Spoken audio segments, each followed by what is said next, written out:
in it, that itself will give you that beautiful vision, will give you that moksha, which is what you are running after, that happiness which you are running after, which you think that you will not be able to get in this world. So that is what Bhagavan teaches in basically in first few shlokas of chapter 2. Bhagavan starts with the highest absolute vision. Arjuna does not get it. Then Bhagavan comes to his level and tells him, you just abide in your duty, you abide in your dharma. And when you abide in your dharma, you will be able to realize that truth. Then Arjuna says to Bhagavan, you have described very beautifully that man of vision, that man who has supreme knowledge. But is there someone who can live up to that? What does that person do? How does that person live? Those are the questions that in one shloka Arjuna asks that question in chapter 2, that Stita pragnasya ka bhasha samadhi tasya keshavaha stitadirtim prabhasheta kimasita vrajeta kim.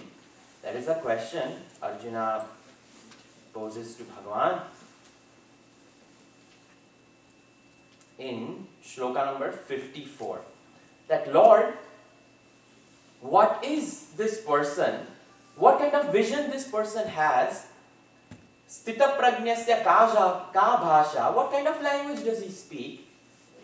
How does he walk? How does he live? How does he move about in this world?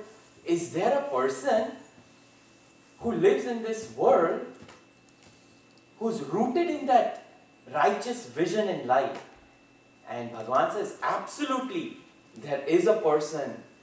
And that person, whoever he or she may be, Bhagavan starts teaching in the last few shlokas of chapter 2, from shloka number 55 all the way up to 72, it's called Stita Pragna Lakshan. What are the qualities of a man who abides not in knowledge, but knowledge put into practice is called wisdom. See, knowledge by itself cannot do anything to us. So many of us have read BhagavadGita. So many people do Parayanam of BhagavadGita. So many people have Gita by heart. But no doubt that will give us punya. No doubt that will give us knowledge about what is in there. But unless and until we come to practice that in our life, it will not transform us. It will not. There are so many people wearing this ochre robe and garb. They go out and they give eloquent discourses and everything. But if we look at the conduct, that conduct is not becoming of that person. That conduct is not in line with what the teaching is. So only when we become one with that teaching, when that teaching has actually gone through us, then alone we benefit from it. Otherwise, pustakeshu tuya vidya parahasteshu yaddanam. Whatever knowledge is in a book, it is as good as money in somebody else's hand. What good is money in somebody else's hand if it is not in my hand? I cannot utilize it. When money is in my hand, only that money I can put it to use. I can spend it for my own self. In the same way, if I pull a book from the shelf, open it, read it, but don't put it into practice, it doesn't do anything. So, Arjuna's main thing was, what you are teaching me, has anybody lived up to it? Can anybody practice it? What is that vision of that person? And that is what this beautiful teaching at least the last few shlokas of chapter 2, extraordinary shlokas, beautiful. It paints a picture of a person who has learned the art of right living. And Bhagavan starts at the very first shloka. Prajahati yada kaman sarvan partha manogatan atmani eva atmana tushtaha stita pragna siddochyate. Bhagavan says that Arjuna, prajahati yada kaman. Kaman, desires. When a person comes to give up all desires,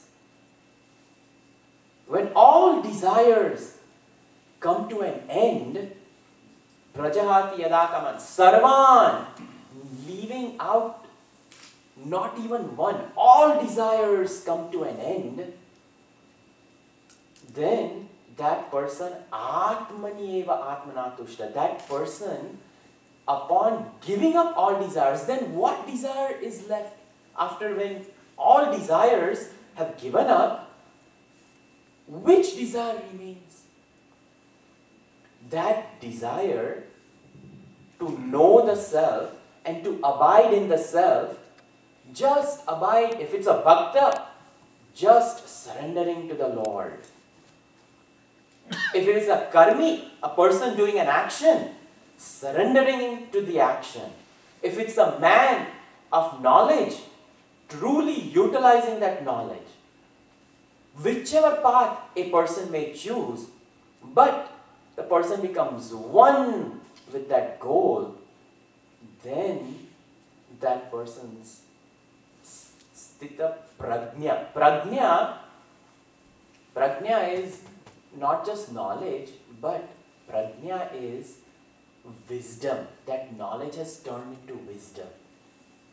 And knowledge only turns into wisdom when I apply it, when I put it to use. So these desires, when all desires come to an end, Gurudev used to say that our Swami Chinmaya, if somebody came up to him and said, Swamiji, I have no desires left. Swamiji said, then lie down, we will put you 6 feet underneath the ground. Because only a dead person has no desires. All of us sitting in this room, we have even a desire to listen to this discourse came. Desire to come to Ganapati Homa, to be in, Sannidhi of Bhagavan. So that even that desire is there. But Bhagavan over here said, Sarvan Kaman. What does that Sarvan Kaman mean? See, we all have desires, but first of all, we have to improve the quality of desires.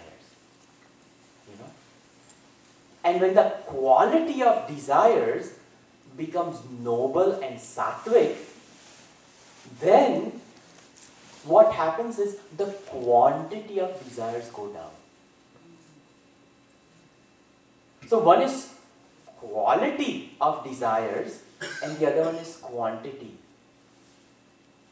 If we live licentious life where we don't keep tabs on our desire, bas jo aaya wo khao piyo moh judao, whatever comes, let me eat, and be merry. Eat, drink and be merry. If that is a philosophy, then desires keep on increasing. It is like fighting fire with gasoline. You can never fight fire with gasoline. It will keep on increasing more and more and more. We cannot fight desires with desires. But what we have to do is, we have to sublimate desires. And the